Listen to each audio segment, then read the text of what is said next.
दोस्तों, जब हम कोई स्टॉक खरीदते हैं तब सोचते हैं कि ये जल्द से जल्द बस दोगुना हो जाए और हमारा इन्वेस्ट किया हुआ 1 लाख 2 लाख रुपए हो जाए। लेकिन क्या आप जानते हैं कि क्रिस्टोफर मेयर जब किसी स्टॉक में इन्वेस्ट करते हैं तो ये नहीं देखते कि ये स्टॉक 2 गुना 4 गुना या 10 गुना होगा कि नहीं। वो बस उसी स्टॉक में इन्वेस्ट करना पसंद करते हैं जो पूरे 100 गुना ग्रो हो सके। और इसी से रिलेटेड उन्होंने एक बुक भी लिखी है, 100 बेगर्स। लेकिन सबसे पहले हम ये समझते हैं कि ये बेगर वर्ड आया कहाँ से। पीटर लिंच, जो बेहद ही सक्सेसफुल म्यूचुअल फंड मैनेजर रह चुके हैं, उन्होंने पहली बार इस बेगर वर्ड को इंट्रोड्यूस किया था।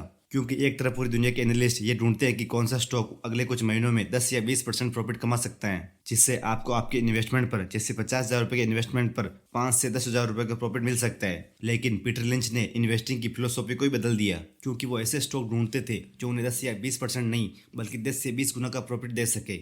मतलब अगर आप 1 लाख रुपए इन्वेस्ट करते हो तो आपके 1 लाख रुपए 10 लाख रुपए तक ग्रो हो सकते हैं। लेकिन क्रिस्टोफर मेयर यहाँ पर 100 बेगर की बात करते हैं, मतलब ऐसे स्टॉक जिससे आपको 100 गुना प्रॉफिट मिल सकता है, यानी आपके 1 लाख रुपए 1 करोड़ तक ग्रो हो सकते हैं। यहाँ पर अगर आपका इन्वेस्टमेंट 20% CAGR की रेट से कंपाउंड हो रहा है तो 25 सालों में आपका पैसा 100 गुना हो जाएगा। कोई भी स्टॉक 100 बेगर कितने टाइम में बन रहा है ये इंपॉर्टेंट है। अगर कोई स्टॉक 48% से ग्रो होगा तो वो 10 सालों में 100 बेगर बन जाएगा। तो दोस्तों, स्टॉक मार्केट में ऐसा भी पॉसिबल है। तो दोस्तों, मैं आपको 2 स्टॉक का एग्जांपल देता हूँ जो पास्ट में 100 गुना हुए हैं। दोस्तों, ये कोई रिकमेंडेशन नहीं है, क्योंकि इन स्टॉक्स के बारे में आपने पहले ही सुन रखा होगा। ये कोई हिडन स्टॉक्स नहीं है। इसमें आप एप्पल के स्टॉक में देख सकते हैं कि सन 2004 में एप्पल के स्टॉक की कीमत $1 थी और 2020 तक ये ग्रो होकर $122 हो गई। तो ये 16 साल में 100 बेगर बन गया। इसके बाद हम MRF को लेते हैं, जो सन 2002 में 800 से ऊपर था। इसके 16 साल बाद यानी 2022 में ये ग्रो होकर 80,000 रुपये हो जाता है। अगर इन दोनों में से किसी में भी किसी ने 1 लाख रुपए इन्वेस्ट किए होते तो वो ग्रो होकर 1 करोड़ से भी ज़्यादा हो जाते।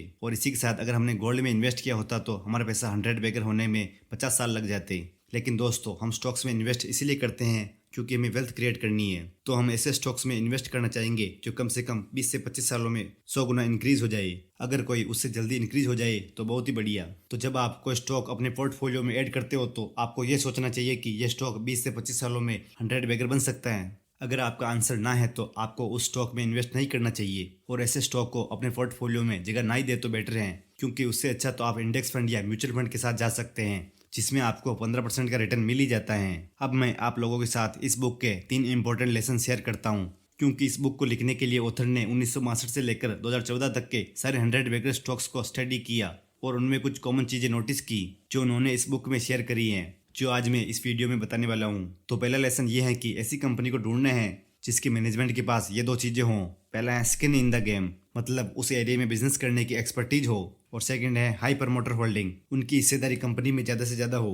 ज़्यादातर 100 बेगर स्मॉल कैप और मिड कैप कंपनीज होती हैं। दोस्तों, हम यहाँ लॉन्ग टर्म इन्वेस्टमेंट की बात कर रहे हैं। अगर उस कंपनी का मैनेजमेंट उस कंपनी में ऑनेस्टली काम कर रहा है और उसे ग्रो करना चाहता है और वो कॉन्फिडेंट है कि वो फ्यूचर में ग्रो होने वाली हैं, तो वो अपनी हिस्सेदारी दूसरी जगह इन्वेस्ट नहीं करेंगी। जैसे वॉरेन बफे की सारी वेल्थ बर्कशायर हैथवे में इन्वेस्टेड हैं और वो काफ़ी सालों से सिर्फ $1 लाख सैलरी ही लेते आ रहे हैं। उन्होंने अपनी सैलरी को कभी इंक्रीज नहीं किया है, क्योंकि आज भी वो उसी पुराने घर में रहते हैं और ये अपनी कंपनी में कोई शॉर्ट टर्म फैसले नहीं लेंगे जिससे इनकी कंपनी को बहुत ज़्यादा नुकसान हो सकता है। ये लोग हमेशा कंपनी के लॉन्ग टर्म ग्रोथ के लिए फोकस्ड रहते हैं। Lesson 2, runway for growth. उसके बाद आपको ऐसी कंपनी ढूंढनी है जिसका फ्यूचर में ग्रोथ का स्कोप हो।